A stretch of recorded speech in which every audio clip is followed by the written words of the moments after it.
Hello and welcome to a fairly unexpected TMKF Netrunner. I'm not Yeti. I wasn't expecting to play in a Netrunner tournament this weekend, but I did, and it was pretty interesting, so it's probably worth talking about. Um, so since the tournament in Reading, which was like the second weekend of the set being out, where I just played very harsh and I played the Rush PT. I'd been working on the PT a little bit, and I'd been working on a Leo deck quite a lot. Both doing fairly similar semi-glacier, some defensive upgrades, some big decent ice, and just working on those. And they felt pretty good into Reg Crim, which I think was like a lot of what was on JNet Casual.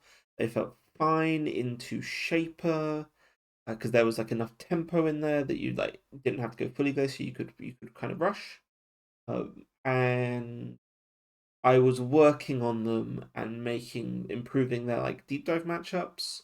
The Elio already had a lot of source there. It was just kind of a playstyle thing. And with the PT, I was exploring like other tech cards that I thought were good. Um, and uh working on that and feeling okay about it. The Esser and Phoenix matchups I think were fine for both. I was like aware of these like heavy disruption focused anarchs and was able to get them pretty good. Like not perfect, but pretty good. And I was kind of like broadly happy. Felt like Runner was still ahead a lot of the time, but I could definitely play a Corp deck that was like good enough. That was the feeling. And then I started exclusively testing against Seb and Deep Dive Sable. So um, I could make changes to the deck to help it beat Deep Dive Sable, and it would absolutely get trounced by Seb. Just like these plans that involved playing Resing Ice and scoring agendas off the table, just felt like they just like could not exist in the same world as Siphon Anarch, basically.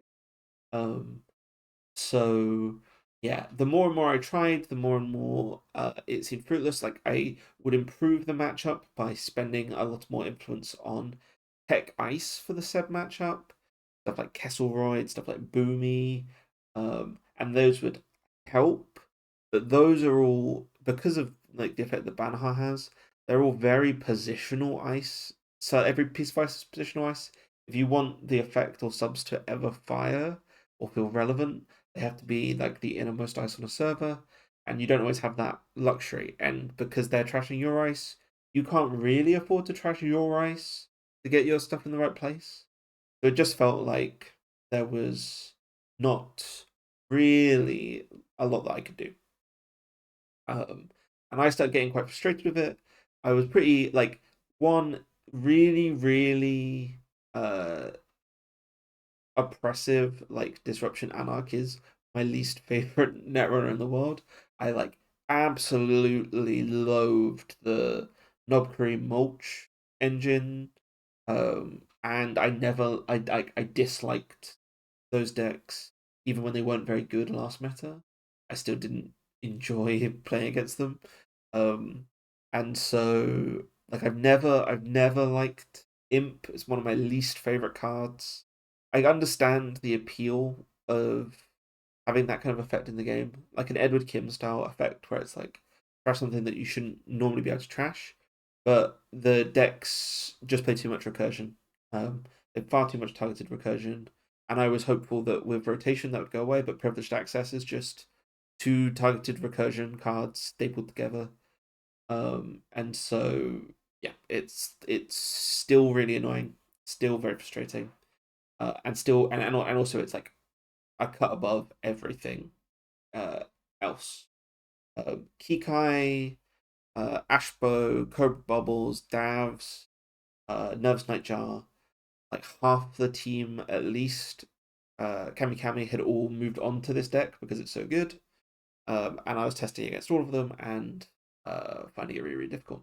So uh, was just feeling down about Corp and like just all in all feeling down about it. I wasn't playing the sub deck because uh partly because I didn't like it, and partly because I like found no reason not to play other runners.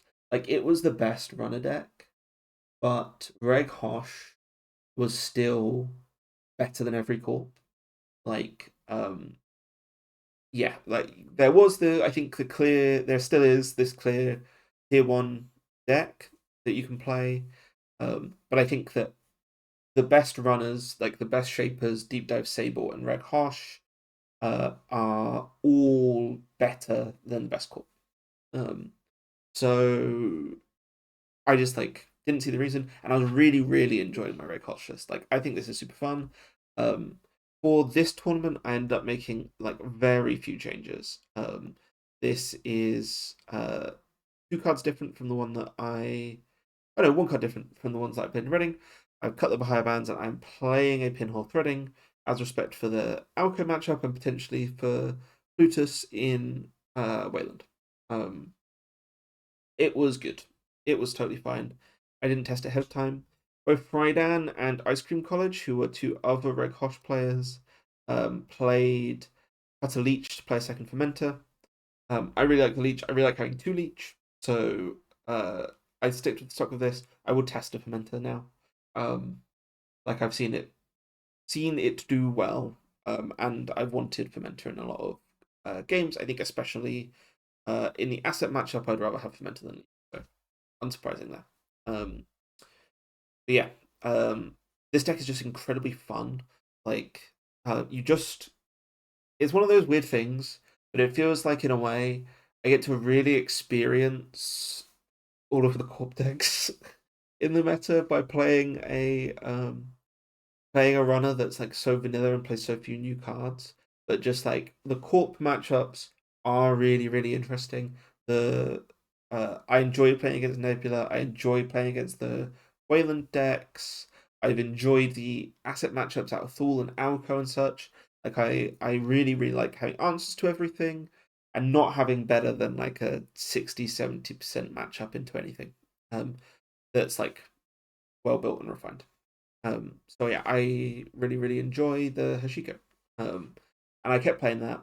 And also this just beats, like as I say, it has a 60% matchup, I think, into the entire field. So why not play it? So yeah.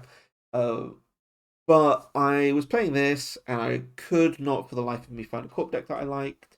I kind of gave up on the PT deck after. I mean, I might go back to the PT. I still like it. It's still really fun to play. Just need to have a breakthrough in terms of winning the Seb matchup. I know Tuno says you can just play Transport Monopoly and Wayland and then you're fine. But like, I'm not convinced that Nuvam playing Transport Monopoly. It might beat Seb and Sable, but I don't know if it will beat Posh or Mags. I could be wrong, but I'd be surprised. Um, so yeah. Um, I felt bad about the Corp situation. It just feels like, they did a really aggressive ban list to target runner when the new set came out, which I think was totally the correct call. And I think that they needed to, and like I think it was an unprecedented ban list. Like it was unlike any ban list I've seen. To so heavily target one side for rotation, and it turns out they needed to go even harder, which I don't think anybody would have guessed. So yeah, I think that there's probably a need for a balanced deck. I could but before this tournament, I would have definitely said I don't want to play Corp again until they ban something. Um, and yeah, so I tried a little Zwicky, I tried a little Ob, I tried a little Nebula, I tried a little Alco. I didn't like anything. Um, Seb just walked over anything, and even fair decks fair runner decks seemed to beat fair corp decks most of the time. I was winning games if I played on JNet casual.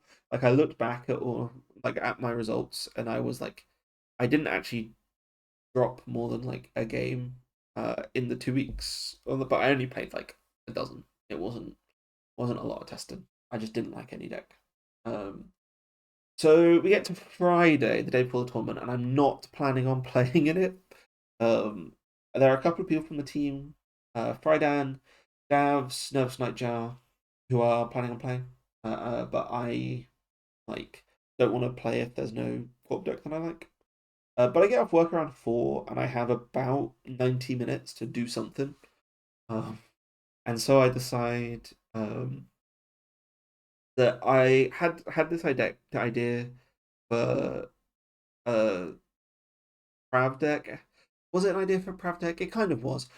A few thoughts. When rotation was like still upcoming, my prediction was that Prav was going to be the best ID for doing asset stuff in. Because I hadn't been impressed by Epiphany in the past, and I wasn't sure that I was like hot and cold on Synapse. Um, and yeah, so I was like pretty confident Prav will be the ID to play Assets NBN out of. And I also knew I wanted to play Touch Up's End of the Line Kill. I've always had a kind of soft spot for Orbital Superiority because it feels like it's the worst agenda in that set of like in the gateway neutral agendas. But it does say like do 4 meat damage on it, so I kind of always liked Orbital. Um, I always like Prav. I know some people think Prav is a bit of like an abomination because it disincentivizes running. But I actually find like having played a lot of Criminal, I find the thing of okay, well I like either have to deny them value or deny me value, not be like I don't find it constricting. I find it kind of interesting. Um, I've always kind of liked Prav. We played the NAPD list. I think the first deck I ever like built and took to a tournament and felt like I was doing something. So Brothers and I built an NAPD Prav list, uh, which wasn't very good, but it's fine. And then the final thing was that I knew I wanted to play Checkist Scion. I felt like that was a card that could actually punish Seb. Like having watched the way that they did um, crimes with Solidarity Badge, I just thought that um, checking a checkist would be something that could actually set a quarterback, a runner back.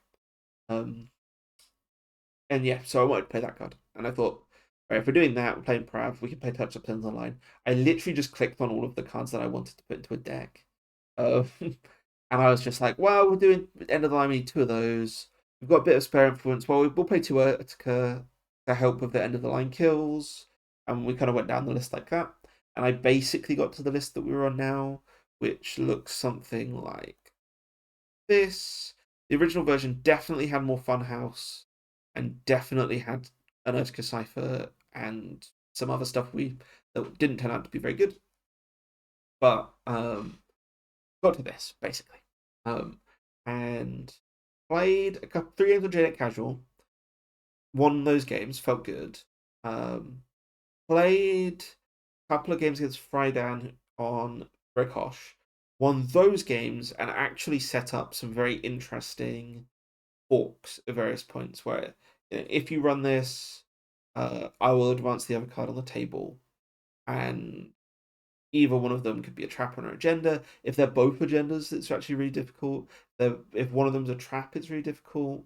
And just stuff like that, where I felt like I had uh, real decisions that I could make and real forced errors that I could produce. Um, Rather than just like straight coin flip, I would have been totally fine with straight coin flip, to be honest, because every other corp was bad, or like worse than flipping a coin. Um, so that would have been fine, but I actually felt like it was better than flipping a coin in a lot of ways. Um, I played 2 games against Kikai, who was playing the Seb, and I got a 50-50. My first game won pretty comfortably. The second game, I lost, but I actually learned a lot about how to play the deck and how to play from behind.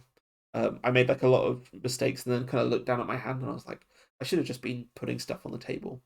Um, there's like slowly losing wasn't going to help, but forcing 50-50s would have.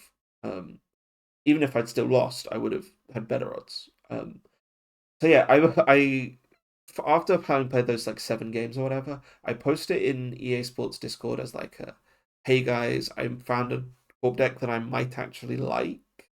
expecting just to kind of get roasted by the rest of the team, but people seemed to generally find it quite funny, and I think Kikai and Frydan like were able to back up that it might be real. Um, and Dav's got really excited about it. So I watched Hard Boiled. If you haven't seen that film, that film's worth watching with my girlfriend. And like there were like a bunch of messages from David in the background whilst I was watching that film. And then I was like, I don't know, man. I'm gonna go to bed. And I went to bed, and he played like 12 more games. And he woke up in the morning, and he was like, "We should be on Gaslight." I said, "That's pretty cool. I think we should probably be on Hearts and Minds instead of this Urtica." He said, "That's pretty cool." Um, and that was and we made a couple of changes. I put Vera in the deck. Probably shouldn't have, but did. And I was like, oh, sweet, all of this looks pretty cool. I'm actually really excited to play this Corp deck. Didn't expect that.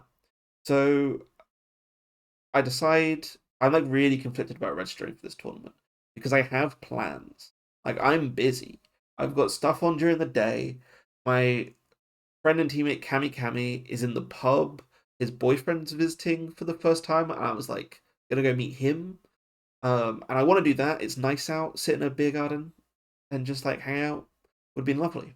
But I get excited about this Prav deck, and Cobra Bubbles kind of encourages me to flake a little bit.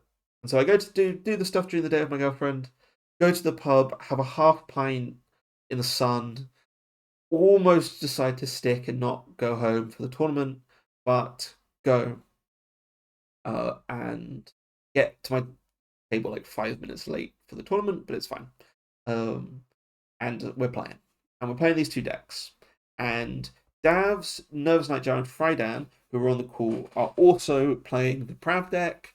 Frydan's also playing the Hosh. And then Tanzan and Fox, who are both also EA Sports, are playing as well. So we're all kind of on a voice call. It's really fun. We're get into the tournament report recap bit now. And there's a disclaimer. The Prav games, I really, really, really, really, really enjoyed all of the Prav games. They were really tense. They were really like nervy. But I played 5 games into Criminal, all of which I won on like turn 5 or something, and they all basically have merged in my mind, and I can't remember which one's which. Like I remember flatlining somebody on a doom scroll. I remember somebody hitting a checkers last. I remember getting a clutch behold out of HQ, but I can't really remember which one's which. So if you are watching and you played against me and you can remember, please comment and let me know because and I apologize. Like all of those games were really fun. A lot of them were really really tight. I just can't distinguish them in the past. So yeah, apologies. Um, so round one though, I play against Comrade Coheed, who is a name I recognize. I don't know where he plays, but he is playing Transfer of Wealth Seb, the very deck that I built this one to not have to deal with. And it goes, I think, basically as I expect. There's some Transfer of Wealth for tagging ice that I think turns into a touch-ups end of the line. I don't know that I have an agenda on the table at that point, but you can touch-ups end of the line onto a Messney straight away. So, or a trap, and I just did that. That's from memory. We tax them on both, like, we're punishing them for going low on hand size and having tags, and you can't easily avoid dying with the using Audrey to crash a steel skin because of the way touch ups works. So actually, I think it ends up being quite a nice matchup. And in the first game, very quickly on like 10-5 or something, we win against Seb, which is mission accomplished. I thought about dropping at this point genuinely because I had like demonstrated something that I was happy with. But we're having a good time, and we kept playing. Also, 2 of the other Prav players also got Prav round 1 and won them, so we were feeling good. Round 2, I get paired up against Davs, who is playing the Prav deck. He's one of the 3 other people in the field who is playing deck, and I am one of the 3 other people in the field who knows what he's up to, which is very unfortunate for him. That said, I have never played against the Prav deck. I have only played like a dozen games with it. So I have like a theory, but I don't really have any idea about what you're supposed to do because I've not seen anybody else like successfully dismantle the deck. Um, the theory I come up with in that game is basically I'm gonna run HQ before running a remote every turn, force an advancement, and I'll run the unadvanced cards. I'm also going to respect double advanced cards for the most part, unless I have a reason not to.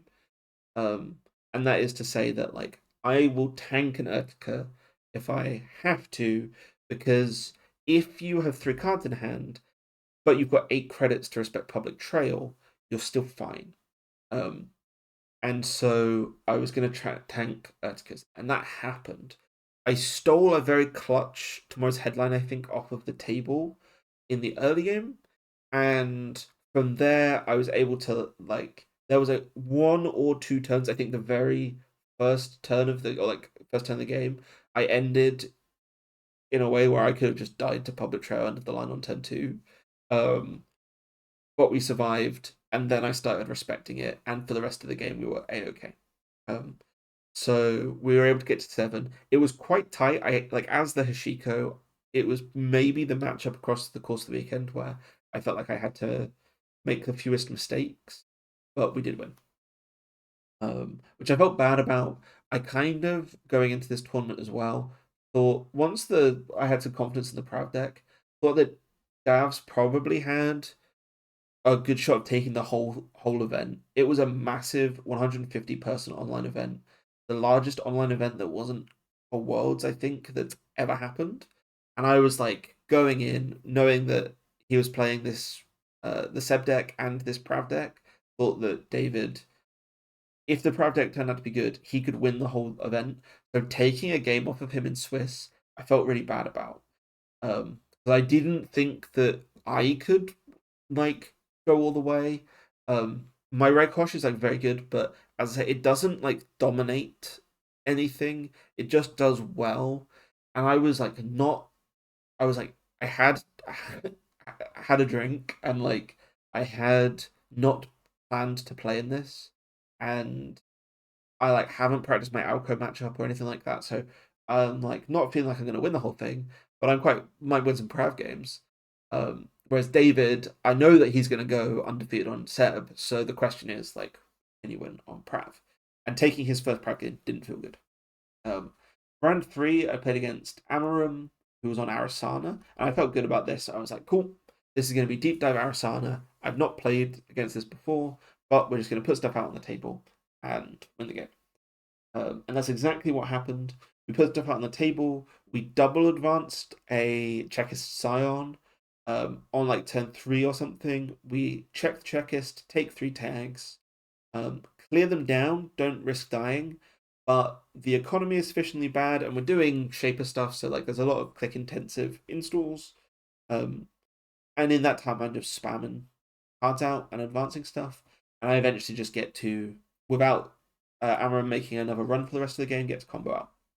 Um, so that was kind of like how we wrote it up in a sense. Um, Round 4, we're 3-0 going into the lunch break, which is around my dinner time. Which is kind of when I was planning on like maybe dropping. But we're 3-0, we're feeling good, so I think we'll play on. And yeah, round 4, I sit down across from Motion Blur, who's playing this BTL deck that's got Jupstad grids in it.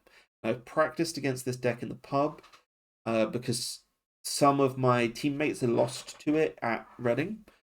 So we'd done a little bit of testing in Norwich to check if it was a problem matchup. And actually, I found that like I didn't like rate. I don't rate this BTL deck at all. It goes kind of fast, but it like the dupe stats don't really do anything.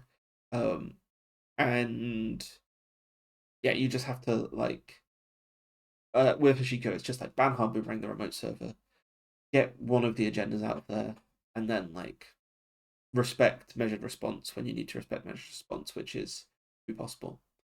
We sit down across from each other, and I have a really scrappy opening where I overextend myself by trashing 2 dupe stats on the table.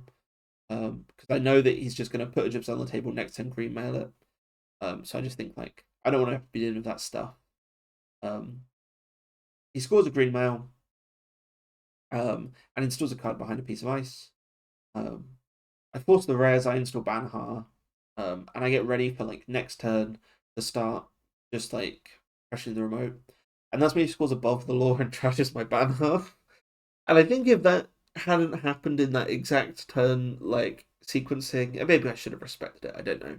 But if that doesn't happen exactly as it does right there, I don't lose this game. But because it did, it took me like 3 more turns to get back online. And at that point, he scores to 4 and pushes the 5-3. And I make a. There's like the turn before he pushes the 5-3. I'm thinking about what I'm going to do with my next turn. I know I want to flip down this turn. Thinking about what I need to do with my next turn. I've got 6 cards in hand, and I've got these 2 paladin counters. And like my MU is. I haven't got Keiko yet, so my MU's not quite there. I don't really. I could install a leech, but I don't really have room for it. Oh, I know. I'll install this boomerang on HQ. Next turn, I can 20 run HQ and see. So I do that, and then he installed advances in the remote server. I remember, oh yeah, the boomerang's only purpose in the matchup is to get me into the remote server before he wins the game. Should have remembered that, and then I lose because I can't get into the remote server, which I felt sad about. Should have played that one differently. And probably maybe I just take a core damage in the end. Who knows? Make him spend 4 to res a jup. Trash it after that point, after he scores the green. But yeah. So we lose that game. I think mainly to misplays. I think he got the nuts in the sense. He might disagree and be like, this is a normal deck game for this deck, which if it is, then like maybe it is more real than I think. But yeah. We lose, and it's not close. He like confidently beat.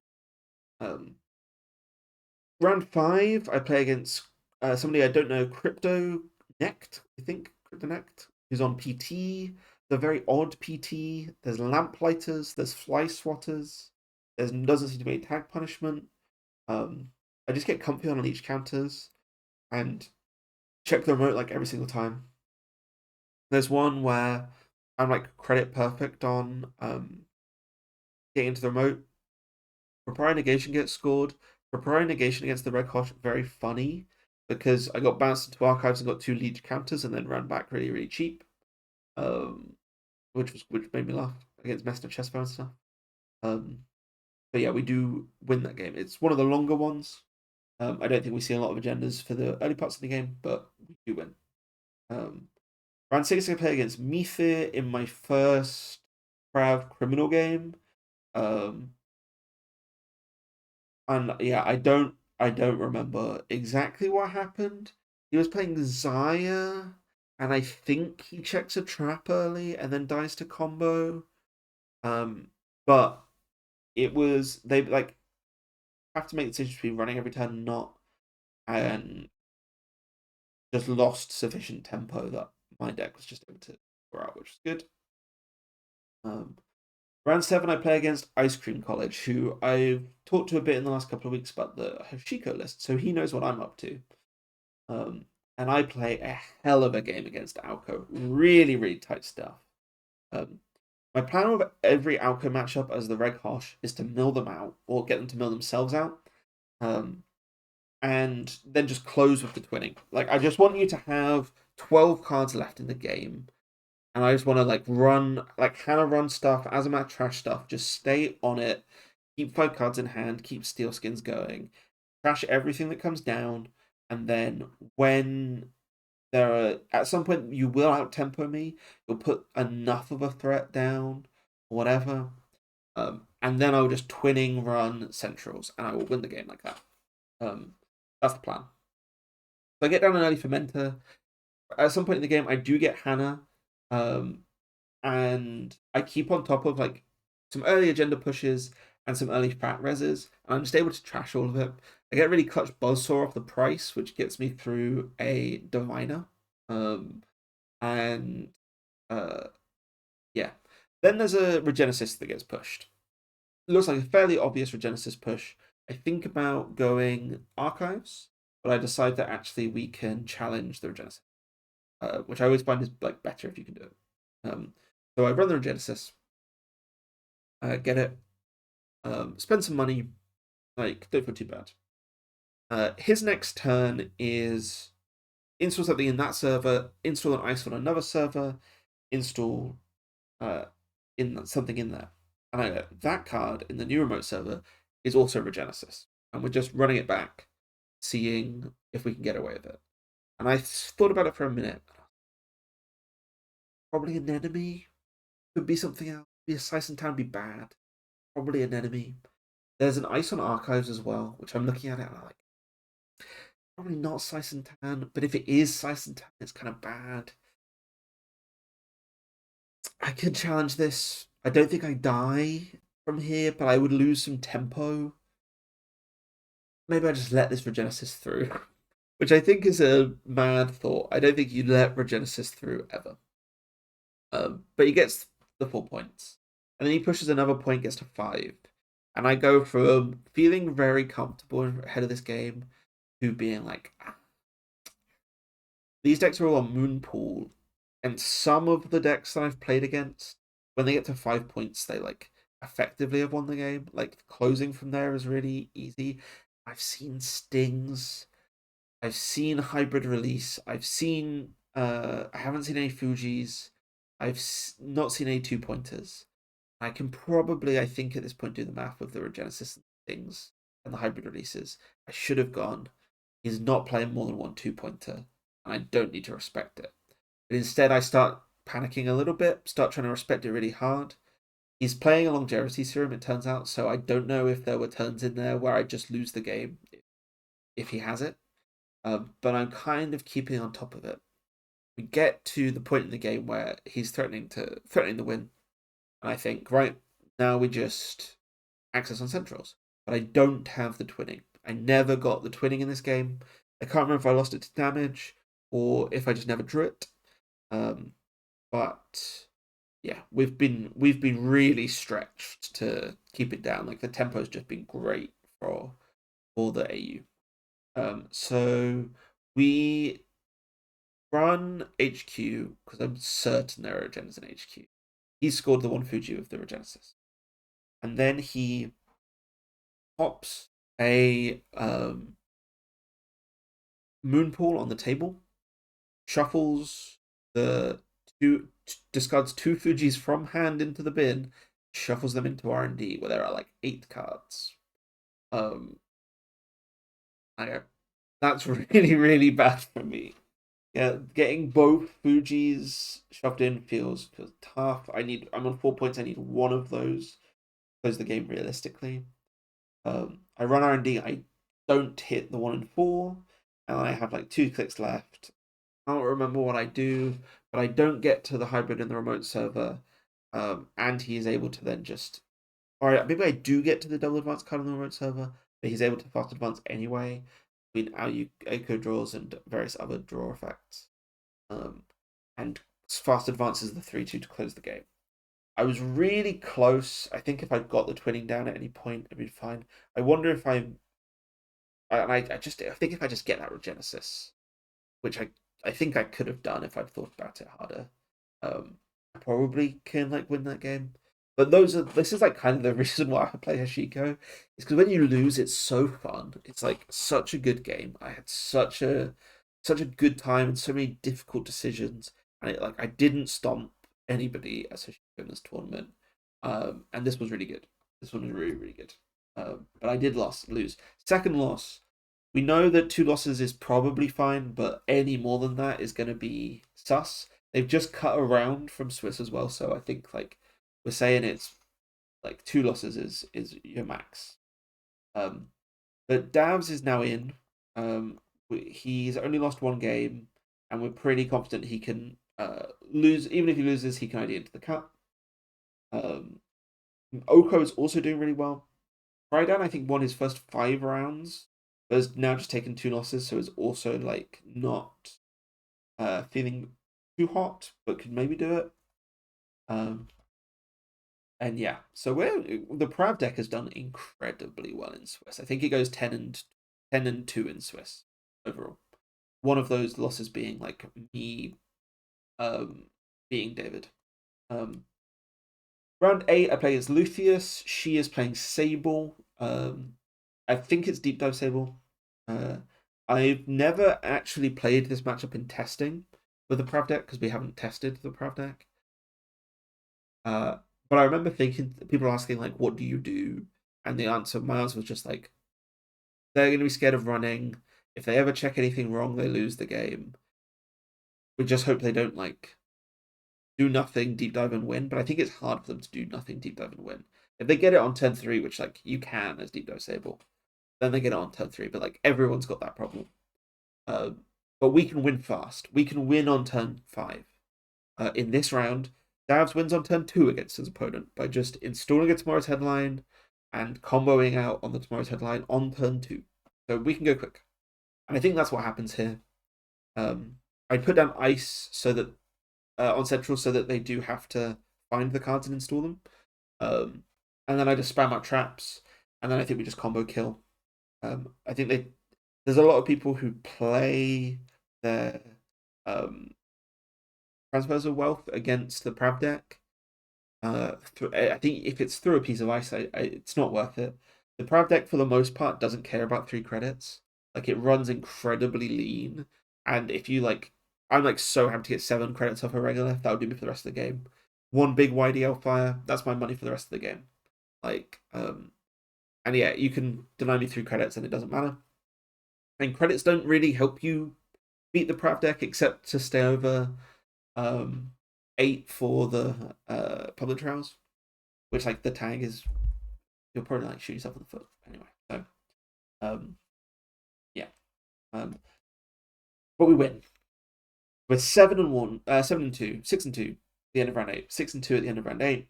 Pair up against Cobalt. She's a very good player from the UK. We haven't played much in tournament, and she's playing Hashiko. And I kind of assume Hashiko is Red Hosh in general. And I think about it, and I go, I beat 2 Red Hosh in practice. I, as Red Hosh, did win my prep games, but I think it's very tough. It's also 1 in the morning, and that's like 3 hours past my bedtime. And my girlfriend Ella stayed up like got like 11, and she was like, "Are you not done yet?" Because I expected to kind of drop around like round 5 or something. I was like, "No, I think I'm gonna make the cut." And she was like, "Oh," and then I was like, "Yeah." And she was like, "Well, it's 11, but I'm gonna start watching a film now, and I'll be done around the same time you're done." So it gets to 1 in the morning, and I hear her come downstairs. She's going to bed. So I go, okay. Ella's going to bed. I am shattered. I think I can just. I've got the best strength of schedule out of anybody on 6-2. I'm just going to offer my opponent an ID. We look at it, and like, there's no reason why my opponent should take an ID. It doesn't look safe. So I talk to Cobalt, and I say, "Would you like to ID?" He goes, "Oh God, let me do the maths." Does some thinking. Says, "I don't think that's safe for either of us." Which I say, I think that is a correct assessment because you're not supposed to like try and influence your opponent's decision making, or like encourage them to ID, if you want them to. But like, I did want her to know that like this isn't safe. I'm not offering this because I'm like guaranteed a cut spot. I'm offering this because I want to go to bed. And she goes, "I don't want to play against your fucking Prav deck. I want to go to bed. It's 1 in the morning here as well. Let's ID." And we ID, and we both we both make the cut. But I go to bed. Oko needs to win his game. David's in. I'm going to bed. I don't wait to the end of the round to see the final standings. I just go to bed. I do not sleep well at all. I get about 5 hours of sleep overall. But when I wake up in the morning at like 6 a.m., I look at my phone. We're in the cut. And so's Oko, and so's Davs. Rydan didn't quite make it, but did do really, really well. The Prav deck did great overall, but we're in, and I do not feel good about it. I feel tired, and sleepy. And like this fun idea I had for a De-Prav-ed deck is now going to be my whole weekend. And I was not planning on playing Netrunner all weekend. Whilst that's something that's fun to do, I would have liked to be able to. I felt like I need to get chores done. I need to did stuff during the day on Saturday. I would love to be able to just relax a bit more. But we're playing. And I in the morning I talked to my girlfriend. I'm like, all day I'm threatening to drop. I'm just feel sleepy. I just don't feel good. I should just drop. But she's got plans in the afternoon that I'm not involved in, so I'm not gonna be hanging out with her. So I figure, well, I might as well. And I just drink loads of coffee, which is normally a terrible strategy for me with tournaments. But I pace it out across the whole day. I have an iced coffee. I have an espresso. I have the Americano in the morning. And I feel good. And I start cheering up. I talked to Kikai for a bit, tell him that I'm definitely just gonna scrub out of this top cut, but that's fine. Talk to the kingdom, which is the king and his little harem, and tell them that I'm just gonna scrub out of this tournament. And then yeah, basically just decide right, that's fine. I can 2 rounds, then I can cook dinner, and that'll be nice. And I don't want to cause ManintheMoon any problems.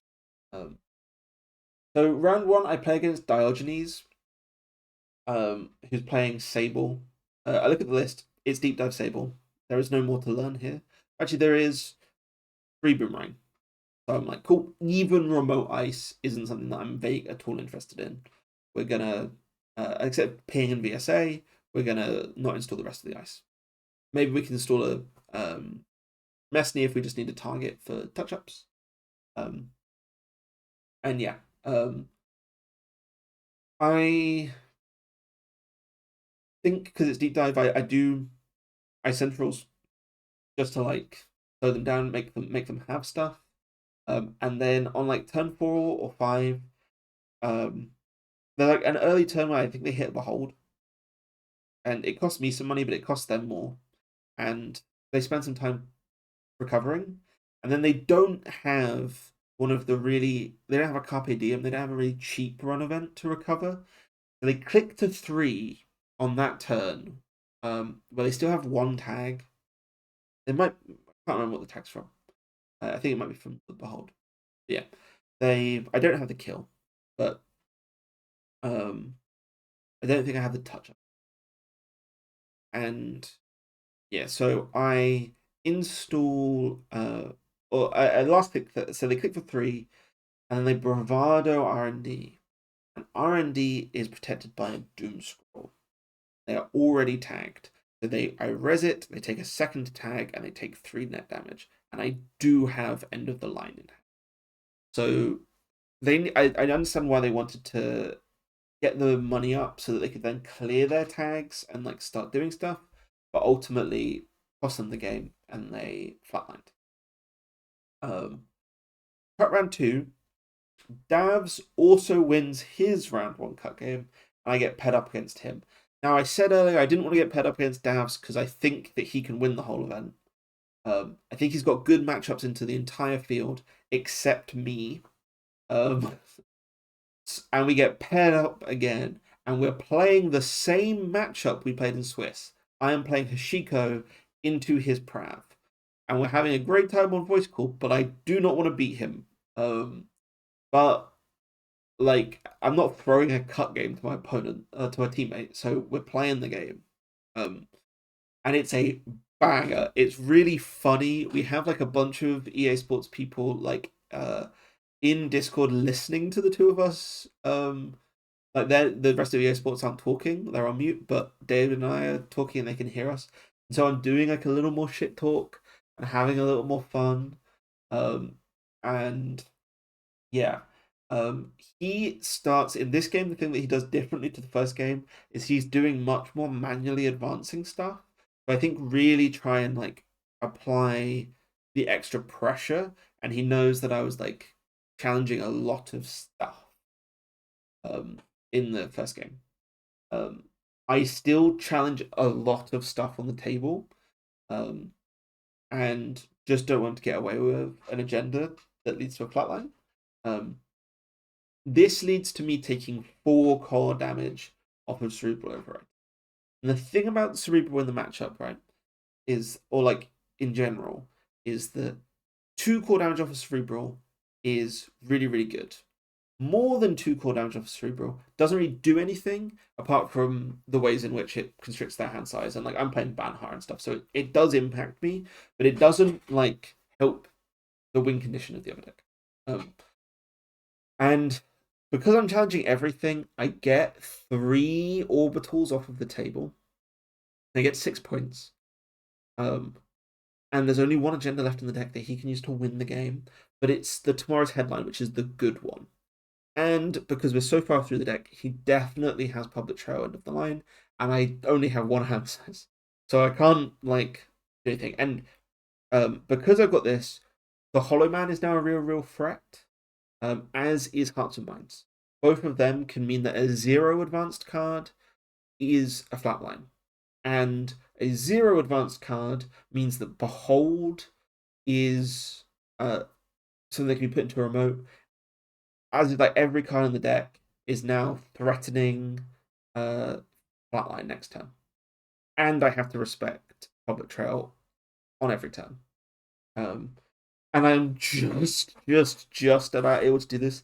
The end of this game was caught on stream, and there is a turn where I think for like a solid minute, and then I light the fire, the remote server that has 2 cards in it. There's only Hollow Man's the only upgrade, but is representing Tomorrow's Headline Hollow Man, but it's also representing Behold Hollow Man, or like Checklist Hollow Man, to like, and like I make a run. He doesn't advance either of the cards in the remote server. He doesn't have to, because I know that an unadvanced card is still lethal. So I have to run it, but I decided to light the fire the server, which was correct because it was a Checklist Scion. And a couple of turns later, I then had to pop Hannah to click for credits to not die to Public Trail end of the line. And a couple of turns later, I get the Tomorrow's Headline off the top of R&D.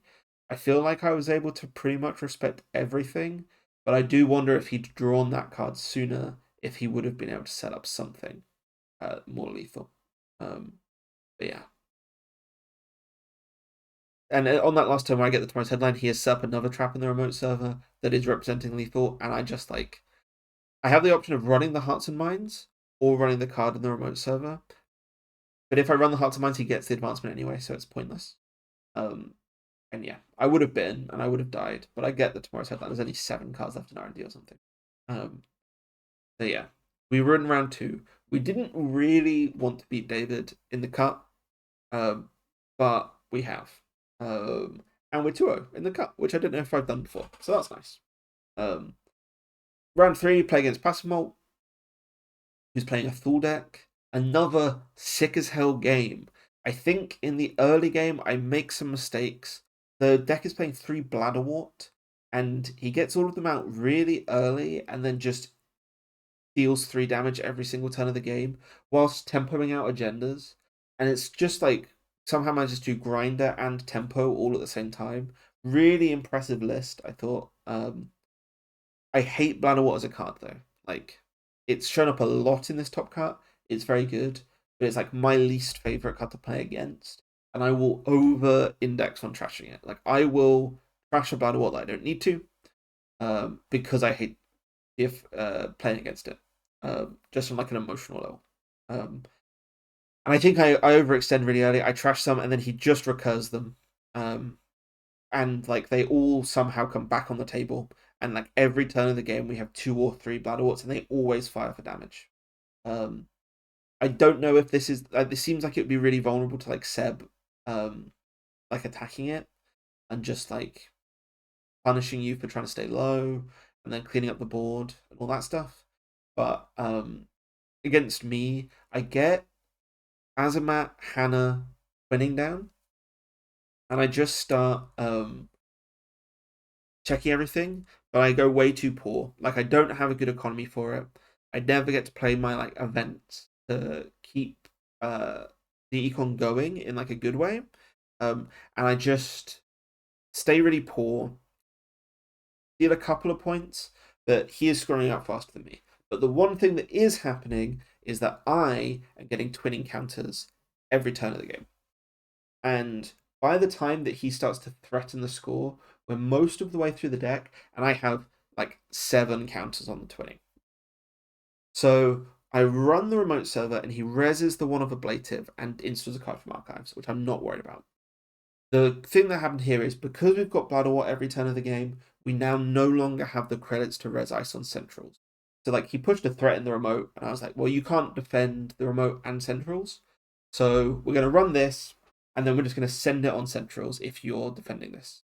I hoped to have a boomerang or something by this point, but I think so much had been lost to Blood War damage. Wasn't happening. Run R&D. I won 1 point at the start of this turn. Run R&D, steal 2 points. Run and trash a card with Azamat. Run HQ. See, there are 4 cards in HQ. I see 3 of them. I steal 2 points. I'm now 5. I have 1 click left. I have 2 twin encounters, and I have to make a decision. There is a card on the table that I've not checked yet. There's 1 unknown card in HQ, or I can run R&D and C2. I think I make the correct call, which is run R&D and C2. I run. I see 3 cards. Nothing. My opponent. I then die. I've taken core damage all of this turn. And then I died to Blood War. I would have died to the stuff on the table. He would have scored out on the table if I didn't die to the Blood War, I think. And we flatline. He says that the 1 card in HQ that I didn't access was another 2 points, and I would have won the game. And I really, really enjoy that style of netrunner with the reg Hosh, like the right. Okay, well, it's assets, so I'm just keeping up until the twinning means I win the game, and like you tempoing so hard for your deck means I just win the game. I think it's really, really fun. I think it's really cool, and we were very close. But I think I made some mistakes early, like I did in the Alco matchup previously. So yeah, really, really interesting. But we do lose our first cut game. The passive mult. Yeah, round 4 I don't have to play. So I get to eat dinner and watch the cut. Round 5 I get paired up back against Motion Blur, who beat me in Swiss. And he's playing Reg Sable. I can't remember exactly how this game goes. I remember him being a little conservative, I think, and just trying to do central stuff.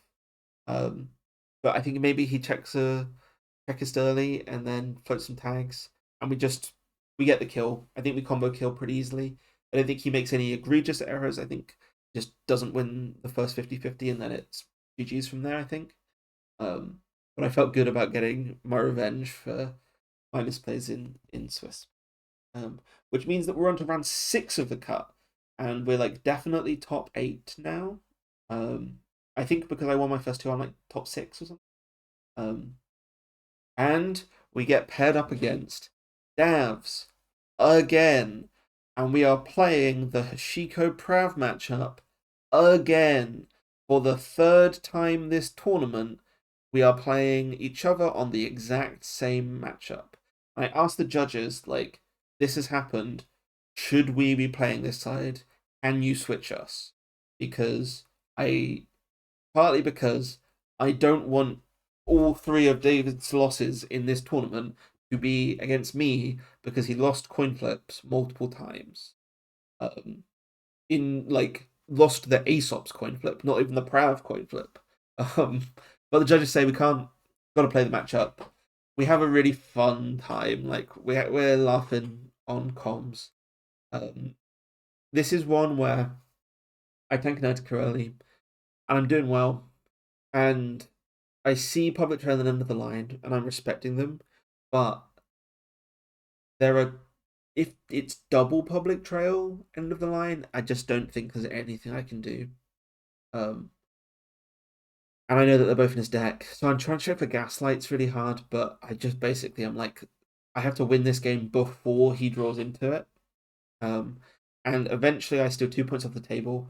I run HQ twice and steal 6 points out of HQ, which he said like there was just points in the game where he just got flooded early and then didn't have anything to do with it, which is really sad because he also had double public trial under the line on that final turn, and if I hadn't ripped 6 there, I think I'm just dead.